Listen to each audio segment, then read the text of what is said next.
So welcome everyone to this very exciting session. And I want to begin by saying that I'm Rose Batt. I'm from the ILR School of Cornell, and I'm chairing this session. And we have 4 terrific presentations. The first, we're going to go in order that they are listed. The first is with Roman Galperin from Johns Hopkins University and John Paul Ferguson on occupational licensure, race, and entrepreneurship. The second paper is by Julian Martinez-Moreno from Cornell University. Won't get fooled again, how prior work experiences affect the perceived credibility of employment claims. The third by Richard Benton at University of Illinois at Urbana-Champaign, Women in the Inner Circle, Board Gender Diversity After the Fracturing of the Corporate Elite. And the fourth is by Vanessa Roga, Phoebe Strom, and Ariel Avgar from Cornell on Catfight or Contention, Gender Bias, Third-Party Perceptions of Conflict and Employee Mobility. And then we have a discussant, Sean Rogers from the University of Rhode Island, and we will give each of the presenters 10 minutes. I'll stick to that quite strictly, and then Sean will say a few comments and we'll open it up for discussion so we have extra time. So with that, Roman, I'll turn it over to you. Thank you. Just one procedural note here is that so as soon as I start sharing the screen, the only signal I can see in terms of time running out would be private chat message. So that would be, I think that may work for all presenters to just. Okay, great. Yeah, thank you. Because I won't be able to see anyone. All right, so let me try to share. Holy cow. Can you hear me? Mm-hmm. Mm-hmm. Can you hear me? My 3 just crashed. Your what? Right, Your what? Channel 3 just crashed. 3, not on mute. What? They're up and going. Rose, and I think you they're are okay. you're Everything's able to fine. mute everyone. Okay. Can you hear me? Emily? But I plugged this headset in Emily, to ask them who needed to be co-host. I think we, So, Rose, you can click on the window And I was and like, oh. because you But when I rebooted and it got them up. Right. If you click on participants, Yep. Rose. Excellent. Okay. Excellent. Fantastic. All right. So thank you, everyone, for joining the sessions. Everybody can see my screen, right? Okay. You can see the share screen. Okay. Excellent. Fantastic. So this is joint work with John Paul Ferguson at McGill University. And the motivation for this paper is the link between occupational licensure and entrepreneurship that's been getting increasing attention over the last few years. And so in this paper, we're looking at whether occupational licensure affects entrepreneurship and whether race plays a role in it. And so the overall motivation, again, is based on the attention that the link between occupational licensure and entrepreneurship has been receiving. This is a quote from a report that was sponsored by the Kauffman Foundation on studying differences across states in entrepreneurship and licensure. And it says that occupational licensing is stifling entrepreneurship in America. So it's a very negative assessment of what occupational licensure does to entrepreneurship. It lowers entry and it discourages entrepreneurs, especially low-income and minority entrepreneurs. That's what the rest of the report concludes.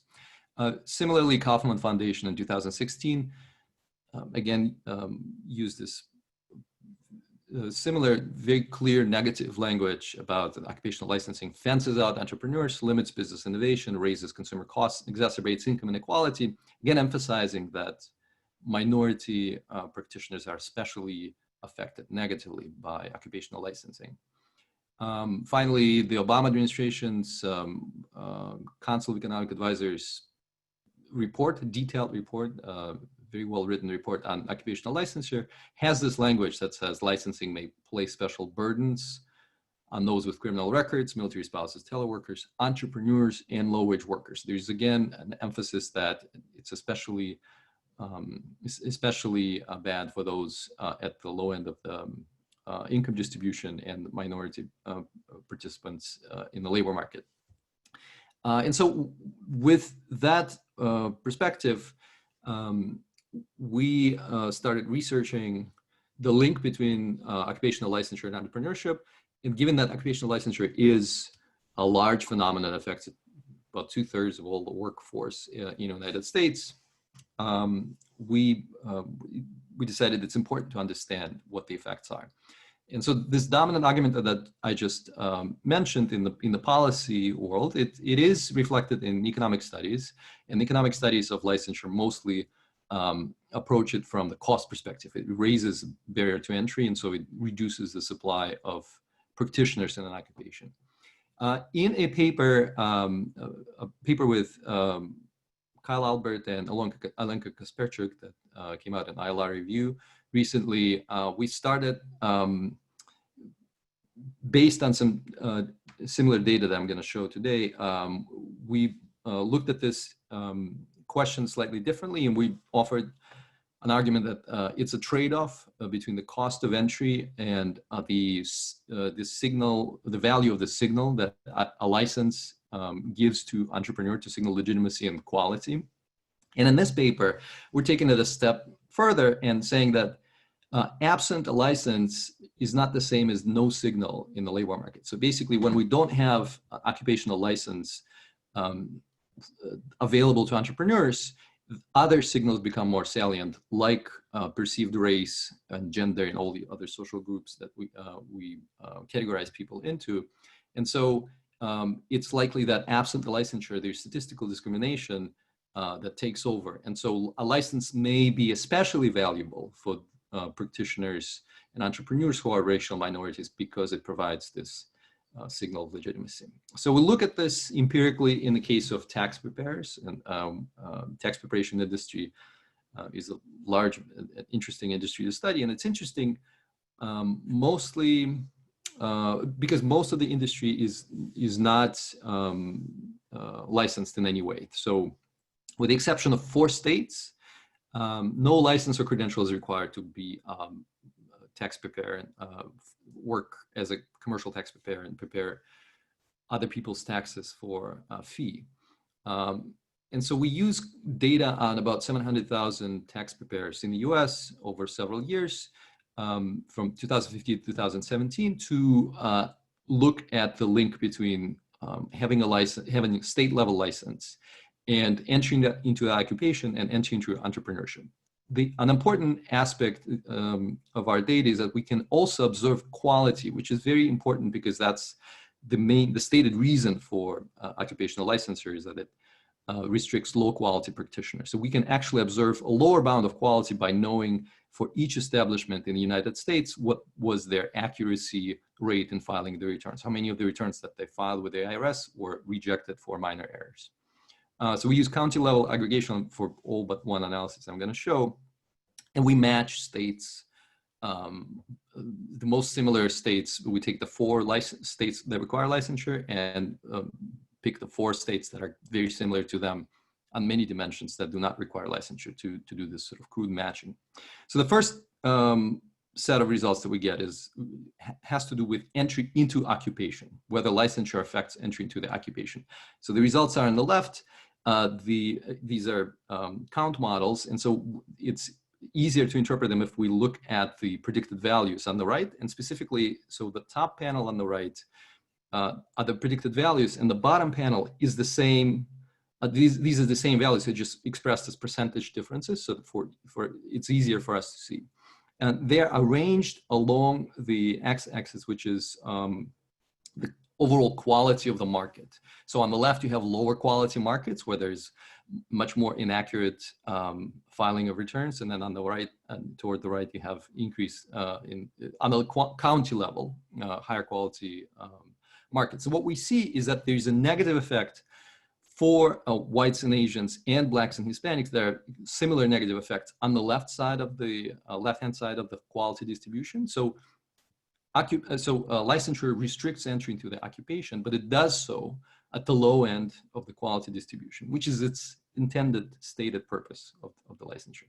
So next, we consider the more central question for us, which is, given the effect on the entry, is there also an effect on entrepreneurship of occupational licensure? These results are these account models. Again, we have predicted values on the right, and again at the bottom, this is how this is for ease of interpretation. What we have in predicted values here is that there is a much larger positive effect of licensure for Blacks and Hispanics among tax preparers, especially at the high end of the quality distribution. So it seems that occupational licensure actually helps, is associated with higher rate of entrepreneurship, especially so for disadvantaged minority practitioners. Last set of results here is that we also look at individual level transitions from employment to entrepreneurship in the industry, and we find a similar effect. We find that Black and Hispanic preparers have much higher rate of transitioning from employment to entrepreneurship in licensure regimes when we control for quality. So what does this all mean? On conclusion is that whether licensure depresses entrepreneurship is not the right question to ask, that it does reduce the supply of practitioners, but only on the low end of the quality distribution, which is an intended effect of license. It does boost entrepreneurial entry ostensibly by providing this quality signal, and it does especially so for minority practitioners and in the higher quality markets. So the last closing point here is that entrepreneurship is not just about economic growth. It's important to understand that entrepreneurship creates employment, which in and of itself is a goal, even if it has no positive effect on economic growth. If it helps minority practitioners to create employment for themselves, we cannot ignore this positive effect of licensure. Thank you.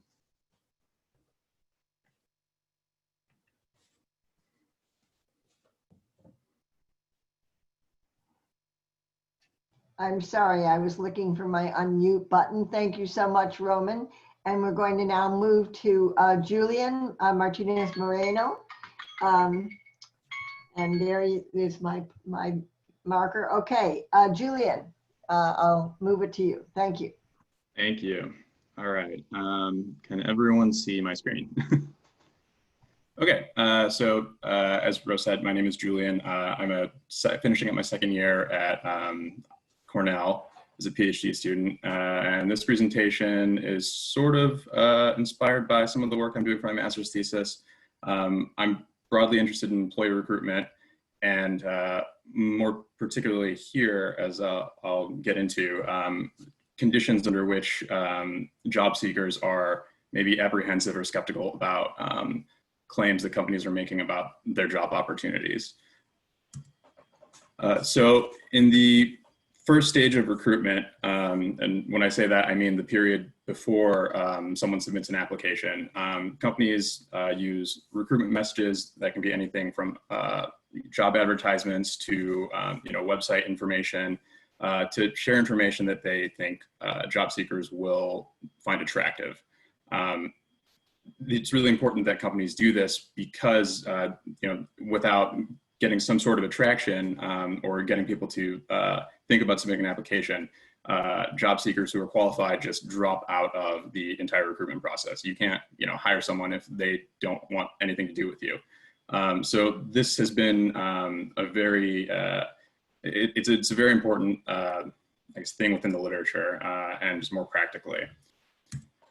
So in order to study this over the last, I'd say about 15 or so years, there's a bit of a shift in the way the research is done and the way that we've looked at recruitment, and that's been by drawing more on marketing research. The idea behind this is that advertisements in marketing or marketing messages are similar to recruitment messages in that they're meant to influence individual perceptions, behavior, and ultimately organizational choice. The difference being that choice is either a job or a product.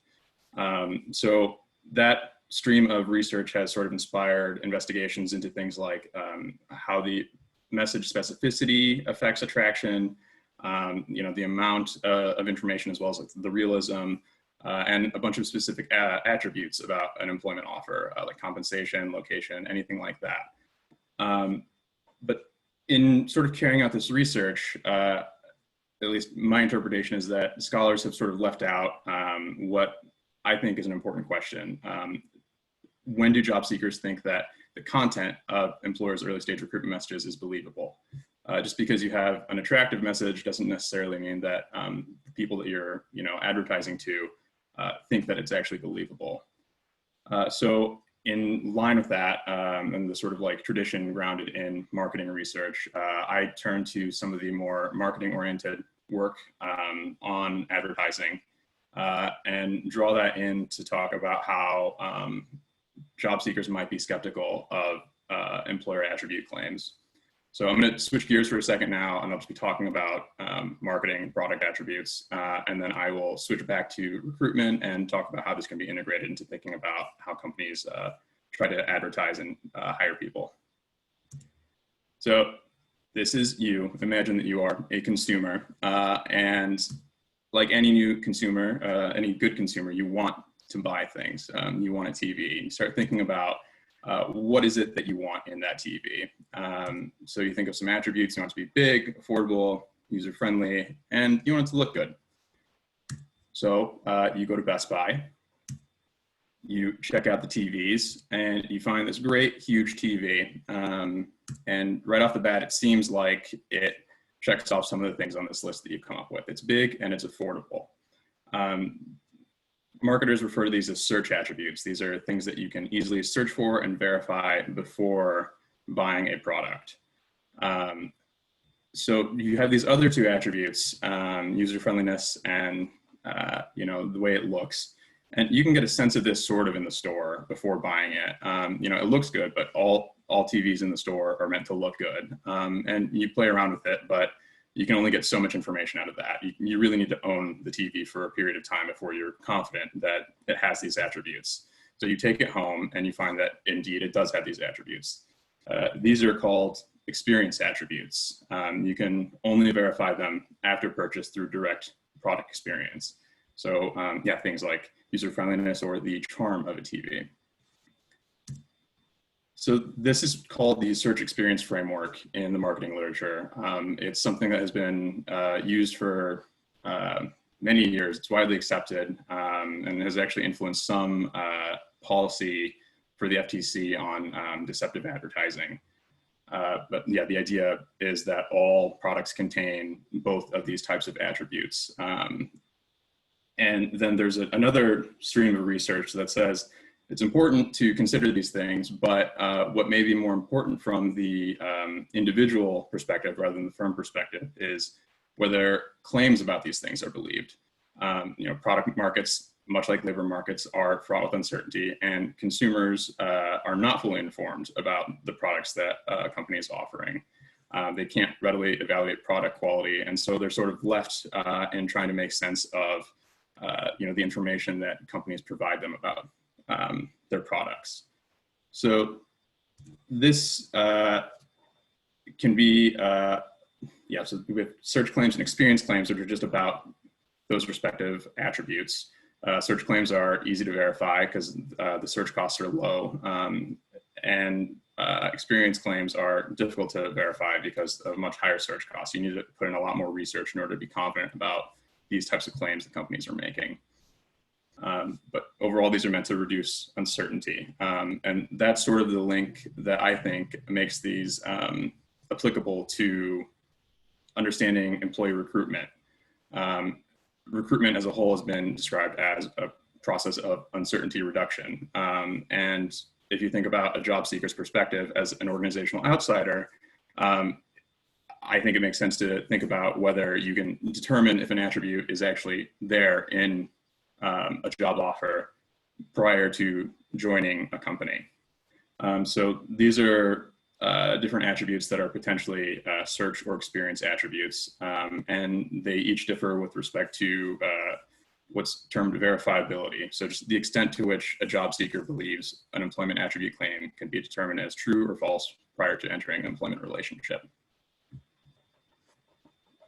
So as I talked about, this is really reflective of job seekers' positions as organizational outsiders. And applying this to recruitment, it seems to fit in with what we do know about job search, pursuit, intentions, and attraction.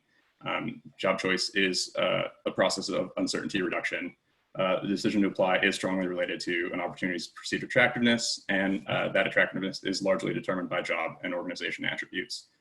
So I would suspect that those claims which are thought of as being more verifiable are associated with greater attraction as well as job pursuit intentions. So then moving on to sort of the more credibility aspect, there's this idea of verifiability, whether you can determine if these things actually exist, but part of that is influenced by trust, so the credibility aspect of these claims. So firms are incentivized to manage impressions, and they may exaggerate, mislead, or deceive. This is both in product contexts and job contexts. Consumers are aware of advertising's persuasive intent, and job seekers are also likely similarly aware. Recruiters are often seen as job sellers. So this overall emphasizes an organization's willingness to deliver what's been promised. And when job seekers are less, they might vary in the degree to which they trust a company to deliver what's been promised. So just as more verifiable search claims are perceived as being more credible, because people can easily disprove false search claims, I would expect this to hold in employment context as well. So the more for the impact of attribute claim verifiability on applicant attraction and job pursuit intentions will be mediated by perceived credibility, and claims that are perceived as more verifiable will be perceived as more credible.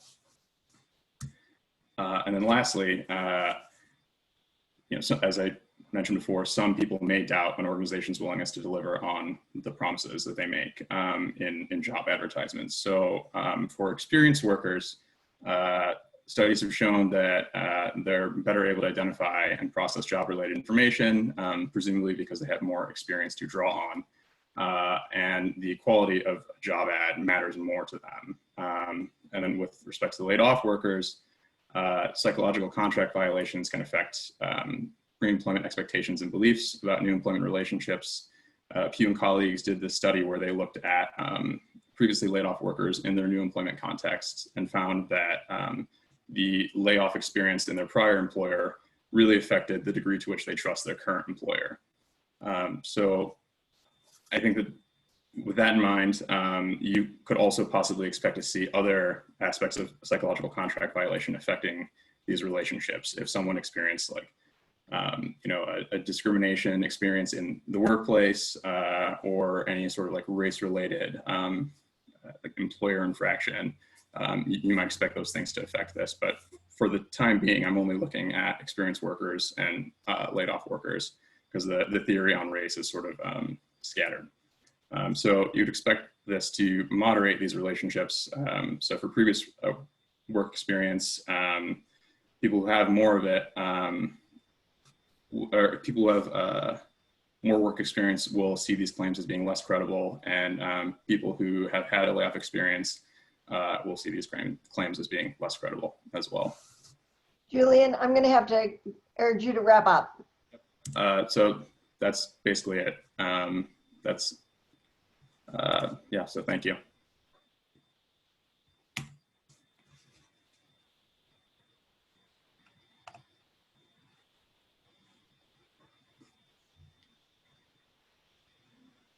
Okay, now we're going to move to Richard Benton, and he's going to talk about women in the inner circle of board gender diversity. Thank you. Great, let me share my screen here. Okay, I assume everyone can see that? Okay, good. All right, so this is a study dealing with gender diversity in corporate boards, specifically thinking about the case of multi-board holdings, so directors who sit on multiple boards. This is a topic that hasn't been studied much recently, and I'm using this study to try to advance the literature on board diversity in two ways. The first is to use this as a way to think about going beyond research and policy that focuses on numeric representation of women. There's a lot of policy and research that focuses on the numbers of women or the proportion of women on boards. This is a study that will try to go beyond that by thinking about numeric representation, but also substantive influence in corporate governance. And then the other thing that I'm trying to do with the study is update some sort of dated findings about patterns of multi-board holding. So directors sitting on gendered patterns of multi-board holding. So when directors sit on multiple boards, and it's timely to do this because the patterns of multi-board holding have changed dramatically over the past 2 decades. So I'll talk about this as we move into it. Let's see, all right. So first of all, it's an empirical fact that women's representation on corporate boards has increased dramatically over the last 2 decades. But more precisely, women have become particularly prominent as multi-board directors. This is significant because historically, directors sitting on multiple boards have been some of the most influential directors in corporate America, some of the most influential in corporate governance and interorganizational communication and so on. And so women's representation among these multi-board directors, this sort of inner circle, as they're sometimes called, could signal real advancements in substantive influence in corporate governance and corporate policy. This paper problematizes that, though. And part of the reason why it's worth problematizing that is because women's increased representation comes at a time when multi-board holding is highly scrutinized.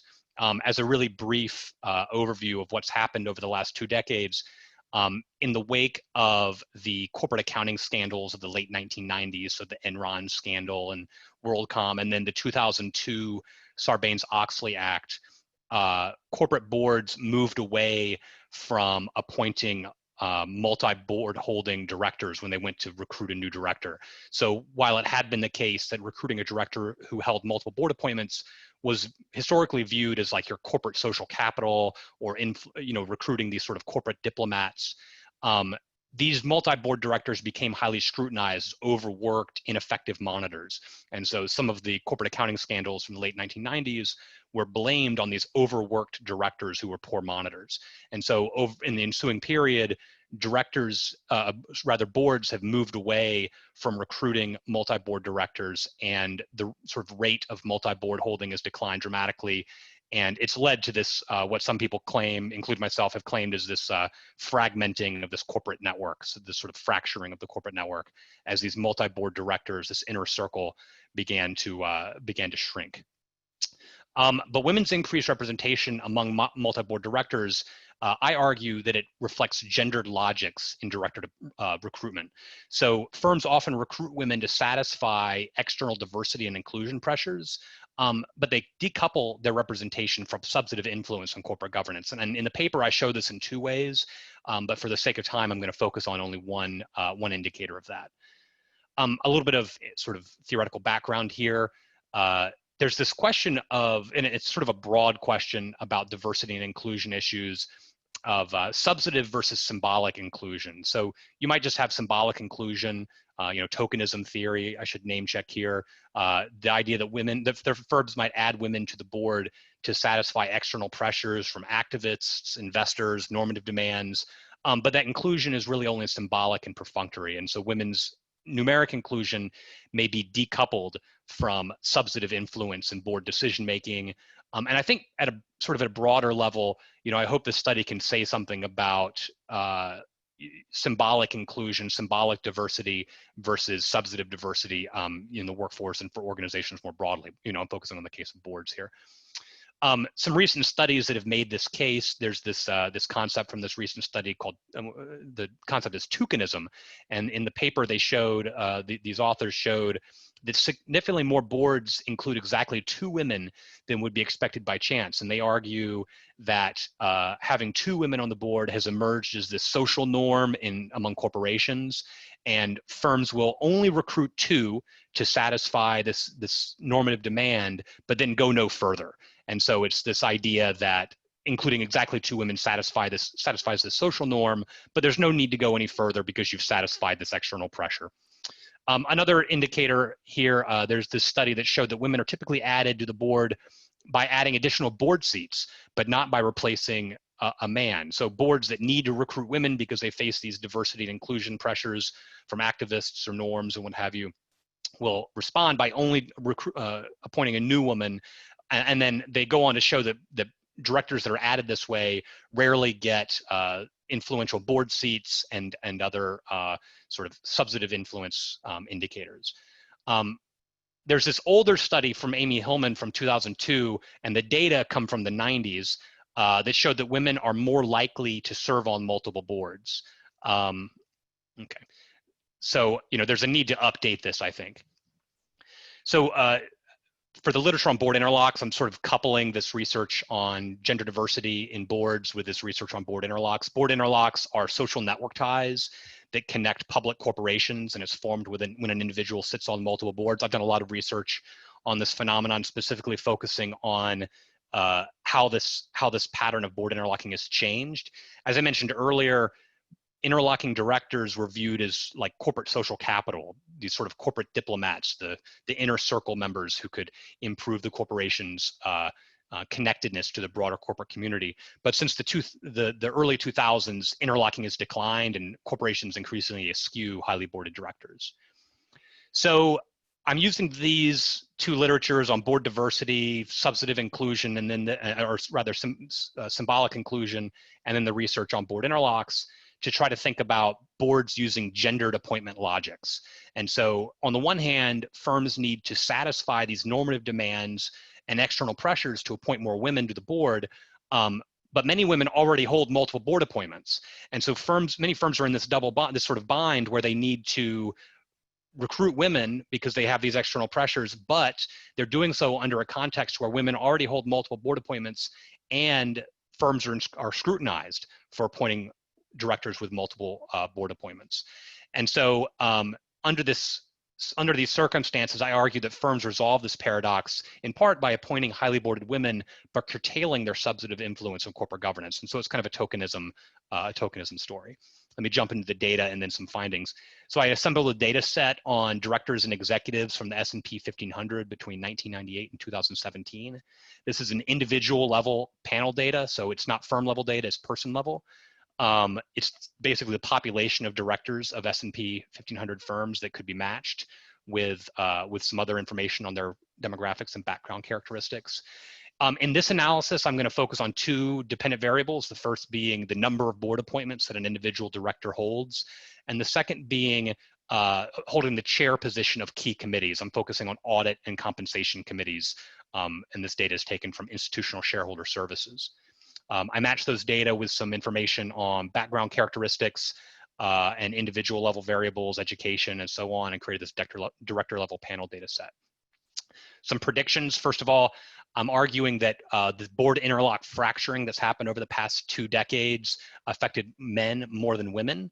Getting a chat here. Okay. But men in the inner circle are more likely to exercise influence in corporate governance internally, and I'm focusing on committee chair positions. This last aspect, there's a section of the paper that looks at interorganizational influence, and I'm sort of setting that aside for this presentation. So here's some descriptive statistics, some descriptive analysis showing patterns in the number of board seats held by directors. So you can see let's just look at the middle plot there. It's the average number of board seats held by each director, and you can see a dramatic decline between the early 2000s and 2017. But then looking at the bottom plot, you can see that there are important gender differences there. So while men in the red line saw their multi-board holding drop off a cliff, it also dropped for women, but not as substantially. Analyzing this with a regression model, I fit a dynamic panel Poisson model using a gender by year interaction effect, and we can see that the pattern holds there. There's the plot from the interaction effect. So this is a count model, predicted board seats on the y-axis, and over time, male directors saw a substantial decline in the number of board seats that they held, but female directors did not. Turning to the second part of the analysis, I asked, what does this mean for substantive influence? So while women have become more represented among multi-board directors, historically holding multiple board seats is a pathway to substantive influence in corporate governance, but I showed that that's not the case for women. So this is a plot from from a dynamic panel logistic regression model. The y-axis is the predicted probability of chairing a key committee, a key board committee. And the x-axis there is the number of board seats that the director holds. And so I show that male directors in the red line see these influence returns from holding multiple board seats. So men who hold multiple board seats end up gaining more influence in corporate governance. Women who hold more board seats, though, don't see the same kinds of substantive influence returns that men do. And so it's this evidence of what we might think of as decoupling between numeric representation among the inner circle and substantive influence in corporate governance. So to wrap up here, I'm arguing that even as the board network has fractured, women have maintained their positions as prominent multi-board directors, increasing their representation among the inner circle. But this representation, it's not come with the same degree of influence in corporate governance. So women are less likely than men to chair influential board committees. And then there's a second analysis I'm not talking about today that shows that men are more likely to function as channels of inter-organizational influence as compared to women. And so it's just this general argument that women have gained more access to these traditionally very elite positions in the corporate network, but this access is not translated into substantive influence. So I'll stop there. Thank you. Terrific. Thank you, Richard. That was a great presentation, really interesting work. And now the last one is Vanessa Roga, Phoebe Strom, and Ariel Avgar. I'm not sure, I think Phoebe is going to present, and it is on Catfight or Contention, gender bias in third-party perceptions of conflict. Go ahead, thank you. Hi, everybody. Yeah, I wasn't originally planning on presenting this, but my student was unable to attend. She's the first author here. So the American workplace is defined by gender disparity. And what I want to highlight here is how many of these gender disparities potentially have a link to subjective judgments, in subjective judgments, particularly by managers in terms of, am I going to mentor this person? Am I going to promote them? How do I evaluate them? And so forth. And we suggest that a potentially strong source of these subjective judgments is conflict in the workplace. It's a very common feature of the workplace, and it's also a feature that most people view as a negative interactional feature. So it's going to be prominent in people's minds due to negativity bias as they evaluate others. But what's a problem here is that there's growing evidence that conflict is really in the eye of the beholder. It's not an objective thing that just exists and you recognize it. There's variation in terms of how people perceive conflict. And although there hasn't been a lot of research on this, there's a suggestion that stereotypes could act as a heuristic through which we see the conflict around and interpret the conflict around us. So in particular, what we highlight is that stereotypes can both affect whether you see conflict. So, you know, is this a conflictual situation or not? I think we see that a lot, particularly with race, in terms of who we view as more conflictual, but it can also affect how we interpret the conflict. So what type of interaction is this? And in the conflict literature, there's a distinction between two conflict types, task and relationship conflict, which are basically exactly what they sound like. Task conflict is about work tasks, relationship conflict is about interpersonal tension. And these two are very bound up with gender norms in that women are stereotyped as more emotional and more involved in kind of these interpersonal connections. And so it's possible that if you're thinking about conflict through this lens, women might be stereotyped as more likely to engage in relationship conflict. But this is a problem because conflict typing has been shown to affect third-party perceptions and behaviors. So people respond much more negatively to relationship conflict in the workplace. It's viewed as unprofessional, it's viewed as unproductive, and people don't want to work with people that engage in large amounts of relationship conflict. So what we're suggesting here is that first, there's going to be a misidentification of conflict involving women as being more relationship oriented, and that this will translate to internal judgments of women in organizations that will affect their progression. So the first question then is about the mislabeling, and I want to show you some results from a study we did on MTurk. And in this study, we primed individuals with scenarios that were designed to represent task conflict, relationship conflict in a more ambiguous scenario. And so what you'll see is that people are generally able to identify the types of conflict, but there are some gender disparities. So the bars highlighted in red here are significantly different from a male-male dyad. So for task conflict, female-female dyads are perceived as much more relationship-oriented. And for ambiguous conflict, this is true for both male-female and female-female dyads. So there is a misidentification happening, although nothing's really happening in the relationship conflict sphere. So what does this misidentification do for women as they move through organizations? So in this study, which was recruited on Prolific, it was also an online study, we just focused on ambiguous conflict because that was where more of the action was happening in the first study.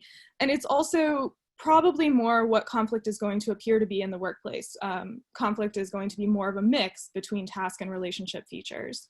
And so what you see here is that, again, there's a significant difference between the different dyads in that as you add more women, people perceive the conflict as more relationship oriented.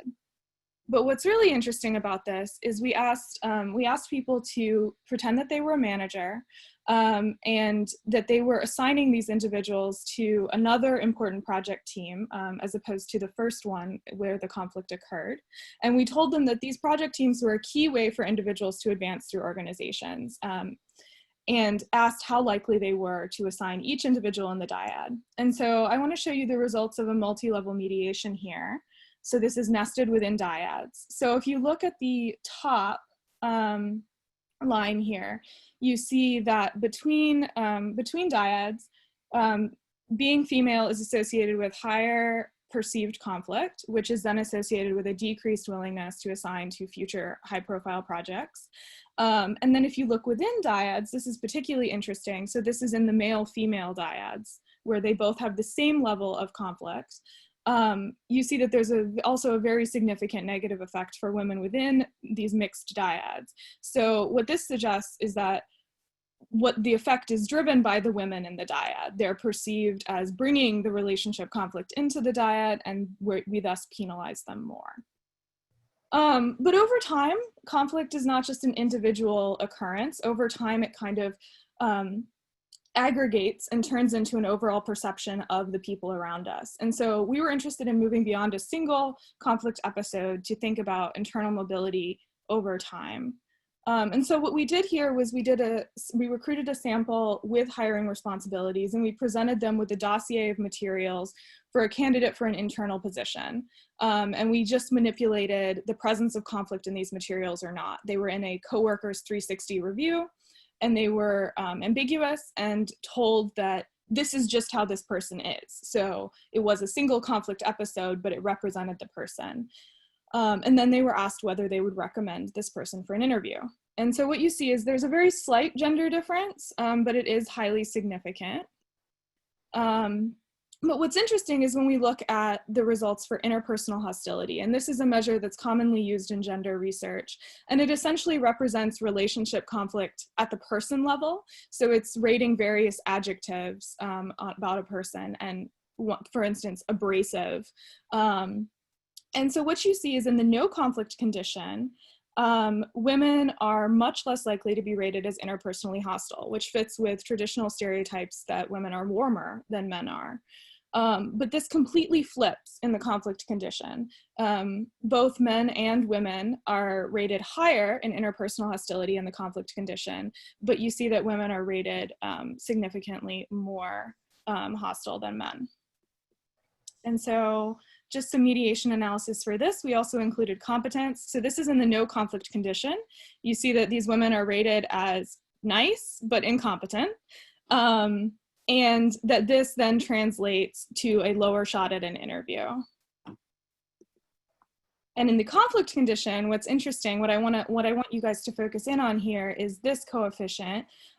So women in this situation are rated as mean, still incompetent, but mean. And that instead of this was positive in the last mediation, but when there is a conflict prime, interpersonal hostility, and when women are the ones who are viewed as interpersonally hostile, this appears to translate to lower shots at an interview. So what's important about this, I think, are two takeaways. First, that conflict facts are not produced in objective reality. They're read through lenses of stereotypes. So conflict is not objective, we just interpret it. And that this is really important, particularly for women, because it's suggesting that when conflict is occurring, this is going to be a critical feature in hindering women's advancement through organizations. We focus particularly on internal mobility because this is when conflict is likely going to be most salient, when managers are going to be most aware of conflict. And so this suggests that there could be a conflict-based explanation for the slow advancement, mentorship, and projects that we highlighted at the beginning. So thank you. Terrific, Phoebe. Thank you so much. And now we're going to go to Sean Rogers. I'm going to give you about 5 minutes to make some comments, but also maybe raise some questions for discussion more generally, but I'll leave that to you. Thank you. Thank you, Rose, and great presentations, everyone. I'll try to be as brief as possible here, and forgive me, I'm sort of looking at notes here, so I'm going to try to stick to those in the interest of time. So I'll start with Roman on occupational licensure, and here are some comments, mostly in the form of questions. The first is, to what extent do customers perceive licensure as a signal of quality or proficiency as opposed to meeting safety or other standards that don't necessarily have to do with the performance quality of work? And how might this differ across industries and markets for goods and services? For example, does licensure send the same signals to customers of barber services as they do tax preparation? Next question or point is, are the costs of being a tax preparation entrepreneur relatively lower than other forms of business ownership, thus making starting one's own business easier? So anecdotally, I have several Black Facebook and LinkedIn connections who are working professionals full-time, but who also do tax preparation. I've always found this quite curious and wonder whether tax preparation in particular is seen by some as a relatively easy way to do some side work, almost like a side hustle. So relatedly, is there any truth to my wondering whether working in tax preparation, even if as an employee within a larger firm like H&R Block, might be viewed as a side or transitory gig to start with? To what extent do these entrepreneurs aspire to tax preparation as a primary or long-term career? My final comment, turnover for Black workers in general has been shown to be relatively higher than some other groups, owing to factors like perceived discrimination or frustration with lack of career opportunities, among many others. So I wonder to what extent licensure might serve as a ticket that allows minority individuals to escape what they might perceive to be frustrating workplace structures, and whether this might be another theoretical explanation for the results you're picking up on. So again, excellent paper, Roman, and best of luck to you and your colleagues as you submit it. Now moving to Richard on gender and multi-board holding, So you do a wonderful job of outlining the research in this area, as well as your own thoughts. I'm going to make what seem like some disjointed comments here, but hopefully you're able to glean some ideas from them. The first is, you describe the multi-board community as an elite network unto itself, assuming board members can be sourced both from outside, that is someone with the appropriate credentials, but who doesn't currently sit on a board, or by recommendation from someone within elite circles or part of a network. I wonder to what extent women's stable multi-board membership, even in the face of declining multi-board membership among men, reflects multi-board in-group membership social dynamics. Sorry, that's a mouthful. Transcendent of gender. So is membership in this elite inner circle being used as a heuristic during sourcing and selection, particularly in the case of biased male decision makers who might fear uncertainty or liability of newness? So you actually identify this in your conclusion as an area of future exploration. So I think it's probably something worth pursuing. And final point, I do have more points, but I'll stop it here in the interest of time. How do we balance the tension between, actually, in the interest of time, let me skip this and move to the other presentations, though I'm happy to send these to you, Richard. Julian, I appreciate your use of the marketing framework to dive into job search behaviors. I just got a couple questions for you. One, what role does privilege play in the job search decision-making process? That is, some people have high labor market mobility and the luxury to be picky about employers. Others simply need jobs. Would this search experience framework you've outlined operate differently among these two groups? My second question or point is, secondly and relatedly, people differ in their access to information. For most of us in this section, if we're considering applying for a job, we can either call someone at the institution or someone who knows someone at that institution by 2 or 3 degrees of separation and obtain somewhat quality information about what it's like to work there. I wonder how might access to information about a prospective employer affect your theorizing. Great work, Julian. Finally, Phoebe, I applaud you and your team for addressing this timely and important issue. You all found what many of us would regrettably expect, that there is gender bias in the way people perceive and translate individual organizational behavior and interaction. So my only question, which I hope might spark some conversation, is what do we do about this? And I ask that in the spirit of industrial relations as a problem-solving field. Okay, so for me personally, this story almost falls in the category of a grand challenge. That is, it's a problem that's deep-seated, it's long-standing, and has personally frustrating and exhausting consequences for those who have to deal with it. I read a lot in the racial diversity space, and this reminds me of the fact that Black men are often punished organizationally for exhibiting behaviors and characteristics that white men often get rewarded for, such as being assertive or appearing dominant. So, you know, your work reminds me that we have so much work to do in this space, particularly as it relates to gender and racial bias and other biases. So excellent research. Best of luck to you. Thank you, Rose. I'm done. You're fab. You zipped through that with really substantive and important comments. So before I let the authors respond, I want to collect a couple of questions because we're not going to have a whole lot of time, but we've got about 10 minutes. So let's first, you can either just raise your hand, turn off, unmute, or put it in the chat box. But yeah, let's see what we can get from the participants in terms of questions or comments. Anyone want to jump in before I turn it over? We want to have some participation as well from others in the room. Rose, I think there's one from Peter already in the chat. Uh-oh, sorry, thank you. Peter, do you want to go ahead and, oh, that just came in. Do you want to go ahead and state that out loud?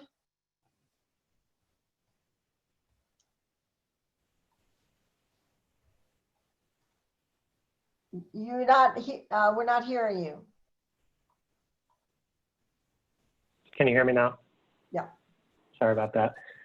Very interested in the marketing framework and thinking about ways to apply it to some research that I'm doing in retail. And one thing I'm struck by is how nearly every large retail chain advertises flexible work schedules.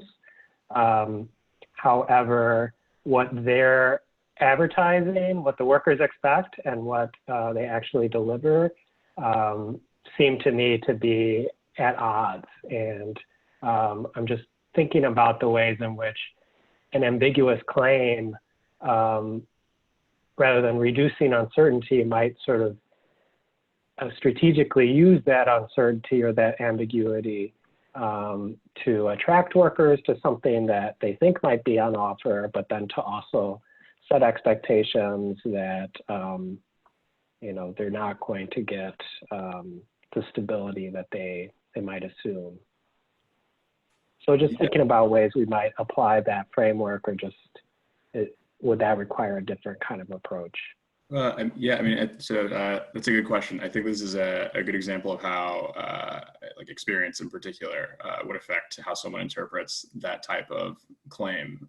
You know, someone who hasn't really worked in retail before, maybe it's their first retail job, might not need more information to like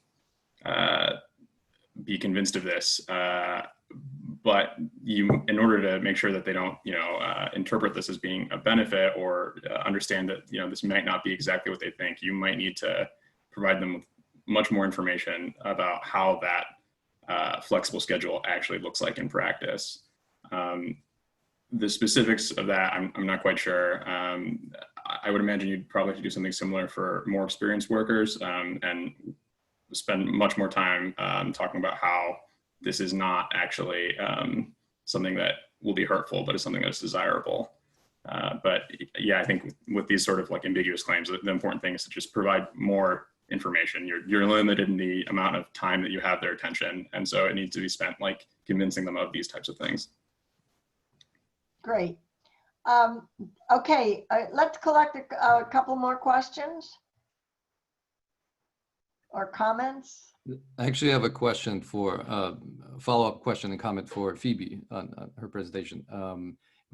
I may have missed this, but between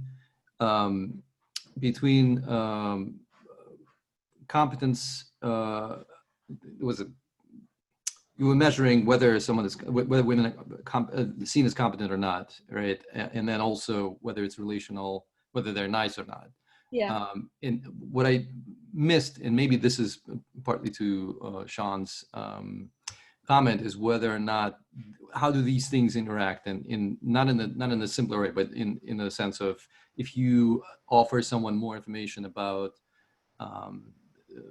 expertise and competence of the woman, would they flip their assessment from this is a relational from relational conflict to task conflict? Yeah, so that's really interesting. We haven't currently looked at what happens if you kind of overcompensate and like make the woman appear more competent. Both in our scenarios, both of the applicants were presented as extremely competent. So they were given feedback. They were given feedback forms from their last performance eval and coworker 360 review that said, these applicants exceed expectations. So they were both presented as extremely competent workers, which is part of why I think, that was intentional. That was partially why we were hoping that some of this difference would be attenuated, and it's really not. But it would be interesting to see if you're comparing kind of a woman that is perceived as more competent. Previous gender literature would suggest that will actually increase the effect, because the previous work on interpersonal hostility has suggested that women who are perceived as more competent are perceived as more hostile. So if anything, you would expect this effect to be stronger at higher levels of excellence, which is somewhat unfortunate. Maybe take one more, and then I'm going to allow a go round to answer some of Sean's questions as well. Any other comments? Okay, let's move to the panel. If you want to respond to any of Sean's comments, or we'll move through that. So let's start with Roman. So Sean, thank you very much for these questions and notes, and I'll just very briefly respond to, I think, in one point addressing a couple of points that you mentioned. So you asked whether a licensure mattered for quality versus safety, and how would this differ across occupations, for example, barbers versus tax preparers. And I think it's important to point out that tax preparation is a credence goods market, meaning that the quality of what you're buying is not known to you as a consumer, not only before you find a tax preparer, but also after you receive the results, the product of the service that you just paid for. It's actually quite difficult to establish whether the tax preparer has done a great job or not in preparing taxes, right? If there are no obvious, it's complicated, and that's the reason you go to the tax preparer. And so this is a classic credence goods problem where you have to rely on the reputation of someone to know if they're doing a good job. And so I think the effect that we're proposing is probably more relevant in those contexts than in a barber as an occupation, for example. It's an experience good, so you know after you get a haircut, you know whether you like it or not. So that's an excellent point of distinction. Very briefly, the last one about whether it's a vocation that is a true alternative in terms of career and employment for minority workers, given other employment opportunities.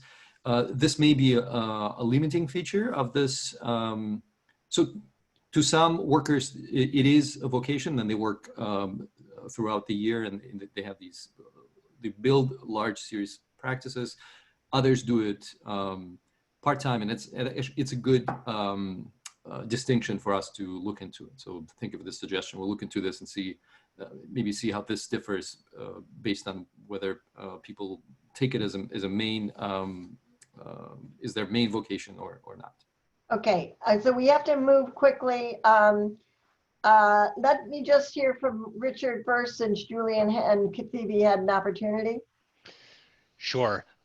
Sean, thanks so much for the comments. Yeah, I fully agree with your point about the network being I think you call it a heuristic. I think that's exactly right. That this is a very important there are very powerful in-group dynamics that go on when you think about director appointments. And so seeing women who already serve on existing directors can serve as a signal, or sort of either a status signal or a social network signal for women who are sort of demographic minorities in this population.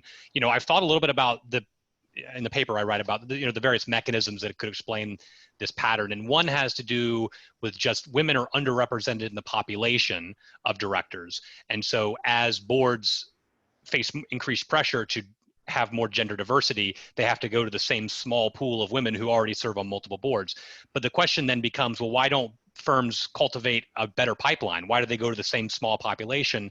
And I think your point about this heuristic helps resolve that tension. It says that if boards are looking for a woman to appoint to the board, they'll go to the same small population because they can sort of recategorize a well-networked woman director as an in-group member. I think Jim Westfall has a paper that makes a similar argument that I try to draw on, and I think in the discussion section. But yeah, I fully concur with your interpretation. Okay, we are a couple minutes over, but let's just see if Julian and Phoebe want to add anything before we move on. Julian? Thanks, Sean, for the awesome comments. I don't think I could answer or respond in a short amount enough of time, but yeah, thanks. I echo the thanks, but I feel like I got the hardest question. So basically, how do you solve misperception, stereotyped gender misperceptions? Go. So I think that's more of a conversation for another time, but I appreciate that you recognize the importance of it. So, and thank you everyone for attending. Well, I would just say that at the ILR review, we're looking for evidence-based research that helps us inform debates and public policy. So these papers do a lot to move that forward. And I'm really pleased to be able to have chaired this. And these are very exciting papers, and keep up the good work. Thanks a lot. Thanks, Rose. Thank you. Thank you, everyone. Yay. Thanks, everyone. Thank you all. Bye.